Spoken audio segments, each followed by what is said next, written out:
What's up, boys? Sitting here drinking some coffee, about to head to class because I have a test to take.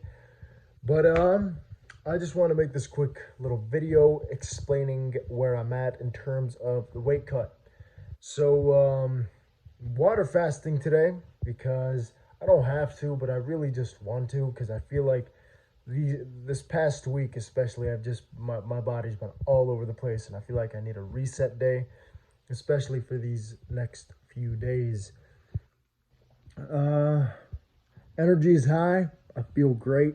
I don't feel tired or anything. I've been getting my Z's in. Um, I actually want to share something with you guys real quick. So, if you guys remember, I had a shoulder injury. Had very important emphasis on the had a shoulder injury. I don't have a fucking shoulder injury, you motherfucking stupid piece of shit. Just trying to put my camera up. So, what I'm talking about here is an exercise which helped me overcome this injury. And what it turned out to be was it was a weakness in my.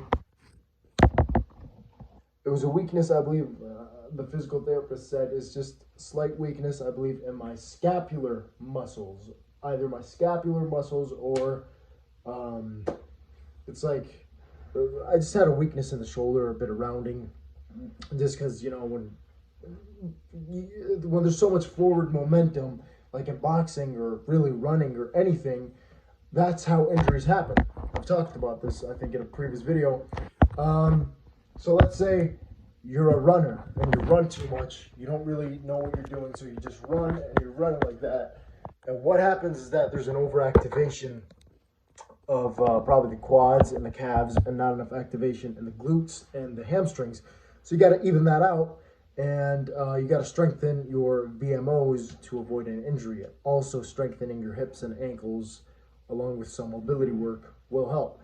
Now, for me, it was a boxing injury. Because see, when you're boxing, what are you doing? You're just boom, boom, boom, boom. You're always going forward with your hands like that, right? With your arms and your shoulders. So what happens is, if you look at a lot of pro boxers, they have their shoulders hunched over like this. Like even at the weigh-ins, they'll just be like this, looking like they're all in shape, but their shoulders are like that, and their neck is cranked out.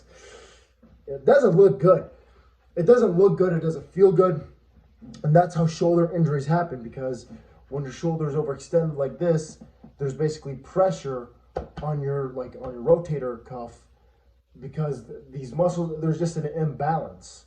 So what happens is that's how rotator cuff tears happen. There's an overbalance like this. Yeah, there's not enough balance. So go like that.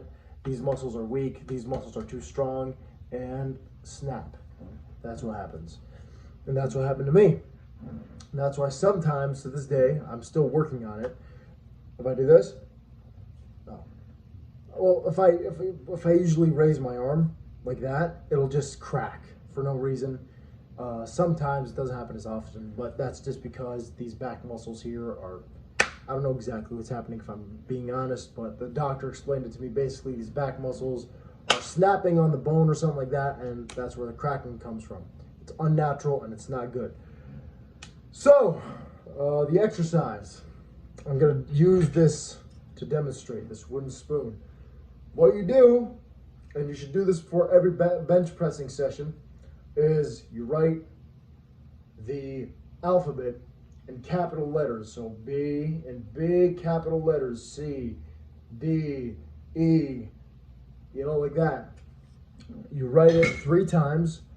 You do some, I don't like face pulls.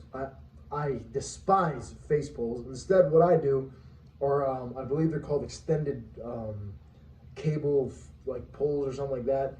Basically, you grab a cable on this side, you grab a cable on this side, and thumbs up, and you extend them back, and you squeeze. You give those muscles back there a good squeeze.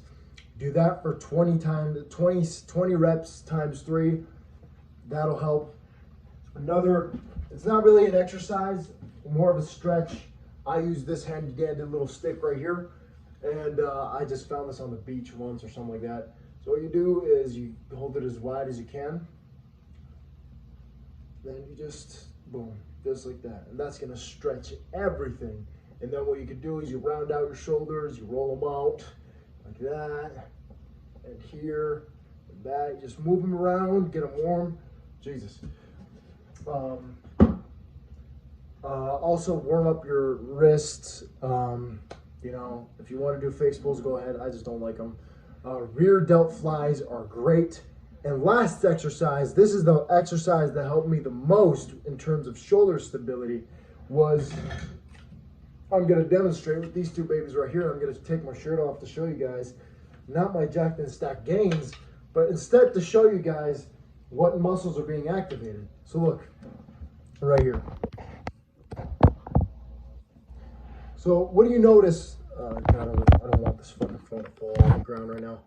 But what do you notice when I'm doing this right here? So this is the exercise. I'm not sure what it's called, but thumbs up, and you grip these babies tight. Of course, you should be using like 2.5, 5 pound dumbbells. You don't want to be using too much weight. But what you do is this right here.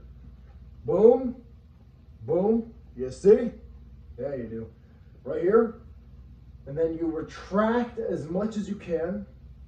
You bring these two spatulas or wooden spoons down. In your case, you should be using a dumbbell. And right here, and then boom, just like this, fellas. You squeeze the hell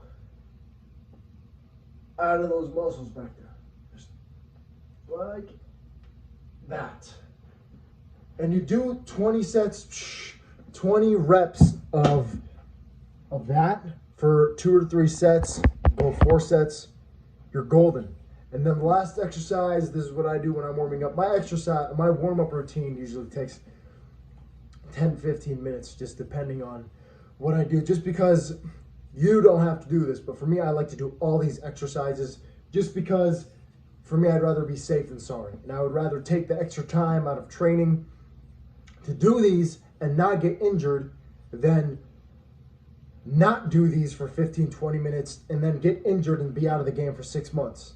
You know, I'd rather do these and take 10-15 minutes, maybe get to practice early, do a bit of some stretches. You shouldn't always stretch before a workout, but you should stretch specific parts. Like for me, to this day, even though my shoulder is still halfway fine or 99% fine, I'll still stretch out my pecs, my lats, and my shoulder, right?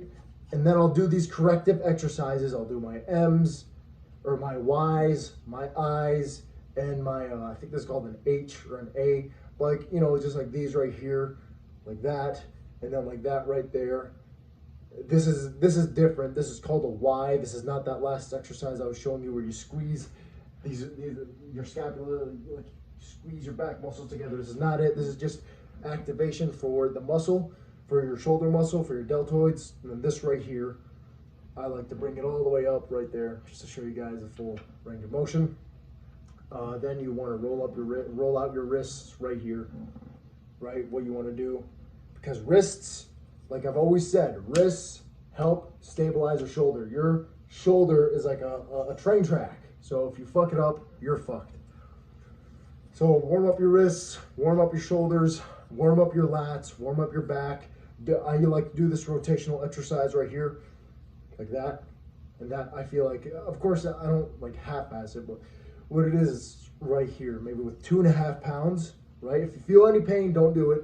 And then this right here, and then I just move that into my other exercises. So guys, if you enjoyed this video, thought it was helpful, etc., etc., etc., you know, drop a like, comment. It does help the algorithm, and it is very much appreciated.